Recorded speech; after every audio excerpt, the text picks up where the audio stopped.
things before we get started. First of all, this review was made possible by our awesome Patreon patron, Gavin Tucker. It's because of him and our other amazing patrons that our channel is able to stay afloat, and I am honored to do this review for him. Secondly, we're going to test something with you guys. It seems we're getting mixed reactions with how we do our reviews. Some say we should do them longer and in more depth, while others prefer short and to the point. Well, until further notice, we're going to do two versions of the same anime review.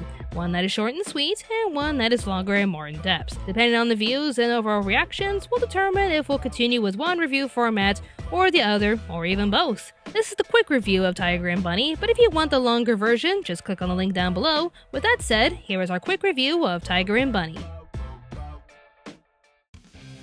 In Sternbuilt City, a handful of humans known as Nex are born with supernatural powers. At first, they're treated as outcasts until a businessman asked, why not make them into real superheroes? I don't know. And turn it into a successful reality show. I like that. Good idea. Yeah, that's a very good idea. We could put money into it. Can we put Pepsi all over one girl?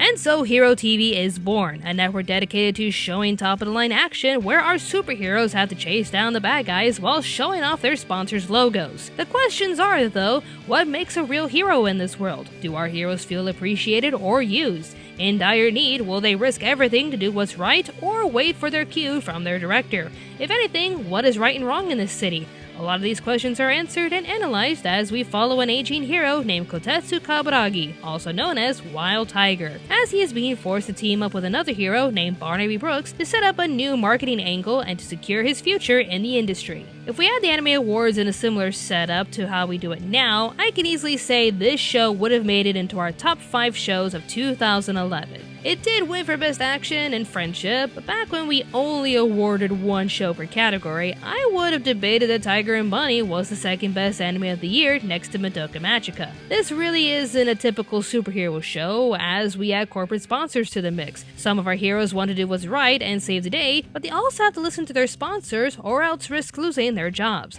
It's an entirely new element that I became instantly interested in. Do our characters carry out this plot well enough though? For the most part, yes. The majority of our heroes make it clear why they became superheroes and what their motivations are. I say the majority because I really don't know Dragon Kid's purpose. She's a young hero who doesn't like being feminine. That's it. But the other heroes serve their purposes well enough. Blue Rose uses her platform to become a singing idol. Sky High is a typical nice guy hero doing his best for the citizens and his friends. Fire Emblem proves that she could be fierce and fabulous as a transgendered hero. Rock Bison is a bro who looks out for his team while struggling to maintain his own career. Origami Cyclone just stays in the background for his sponsors. And then we have Kotetsu being the voice of reason while trying to keep his true hero narrative alive while being partnered with Barnaby, who's practically Batman. No, seriously, dead parents, becomes a hero to find his parents' murderer, and believes it was the Joker and Harley Quinn over here. Yeah, he's Batman. This show is now Tiger and Batman. At the same time, our antagonists really complement this story. I'll save most of the details for the longer review, but we have one antagonist representing vigilante justice, and the other believing he's doing what's best for his own kind while doing nefarious deeds. Two very strong characters in their own right that I believe are the perfect villains for this kind of story. Overall, this is one anime I highly recommend. The animation is amazing, as it was done by Sunrise Studios, the music is catchy as it fits the superhero action style, and we're given amazingly memorable characters who perfectly carry out this awesome story. Except Dragon Kid.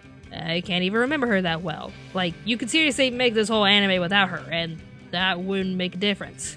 It seriously wouldn't. And to those who ask if the dub is good, yes, each character was dubbed perfectly in my opinion, to which I really don't think there was one character who stood out like a sore thumb. Even with minor nitpicks here and there, I would still watch this show over and over again. If you're in the mood for an interesting twist on superhero stories, I'd highly recommend Tiger and Bunny. Thank you for watching, and thanks again to Gavin Tucker for helping us on Patreon. Now, question for you, the audience, is if you were a Next, what kind of power would you have? Be sure to leave a comment down below with your answers. For more updates on Anime America, be sure to follow us on Facebook, Twitter, Instagram, and even Tumblr. The best way you can support our channel for free is by sharing our videos on any social media platform you choose, as well as liking our videos and leaving a comment. If you wish to support us financially, be sure to check out our Patreon page, our posters on Store Envy, and our t-shirts on Teespring. If you like what we do here, be sure to subscribe to Anime America for more awesome reviews and top 10 lists. We also have a sister channel called Pop Spectrum where we review everything in pop culture. Thanks again for watching, and stay tuned to Anime America.